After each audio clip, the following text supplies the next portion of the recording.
Oi pessoal, tudo bem? Estamos de volta a mais uma videoaula. Hoje na nossa aula 4 nós vamos abordar o embargo e a interdição, que são os dispositivos legais, né, apontados pela NR3. No primeiro tópico da NR3, que é o 3.1, ela vem falando que o embargo e a interdição são medidas de urgência a partir da constatação de situação de grave e iminente risco à saúde ou à integridade física do trabalhador. E o que vem a ser esse risco? Vamos pensar nessa situação aqui. Vamos pensar nesse tubarão. Ele é perigoso? Sem dúvida. Mas ele é um risco para mim? Não. Por quê? Ele está a quilômetros de distância de mim, gente. Eu não estou exposto a esse perigo. Então, ele para mim não representa um risco, diferente dessa outra situação. Esse camarada aqui, ele está exposto ao risco. Então, para ele, um tubarão é uma situação de grave e iminente risco. Por quê? É grave porque tem consequências sérias e iminente porque pode acontecer a qualquer momento.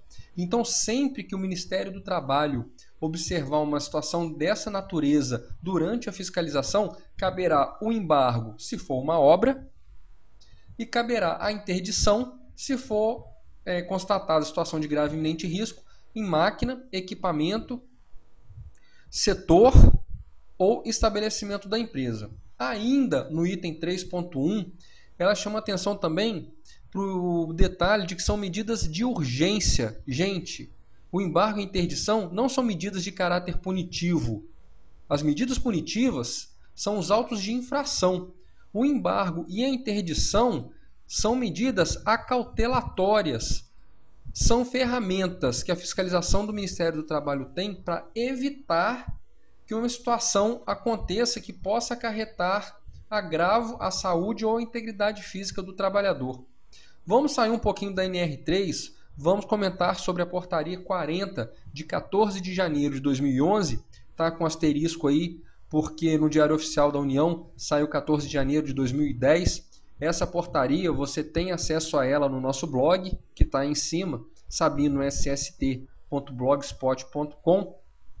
Só que dentro da portaria 14, eu queria detalhar a seção 6 das infrações e disposições finais.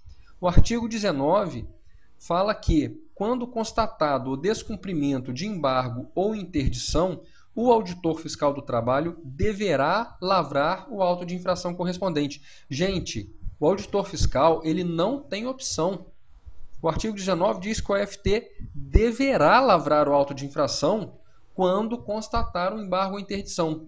Ou seja, se durante a fiscalização uma obra está embargada, um equipamento está interditado e esse embargo ou interdição foram desrespeitados, o auditor fiscal deve lavrar o auto de infração correspondente, ou seja, pelo descumprimento, né, e apresentar relatório à chefia, que encaminhará ao Ministério Público e à autoridade policial. Gente, descumprir embargo e interdição é crime. Depois eu vou citar 2 artigos do Código Penal, correto? No artigo 20, ainda da seção 6, fala que os casos de reincidência, ou seja, se determinada empresa tiver uma outra obra embargada, mas pelos mesmos motivos que ensejaram o embargo anterior, é um caso de reincidência, de novo, devendo ser encaminhado um comunicado ao Ministério Público do Trabalho. Conforme eu comentei com vocês, vamos falar sobre 2 artigos do Código Penal.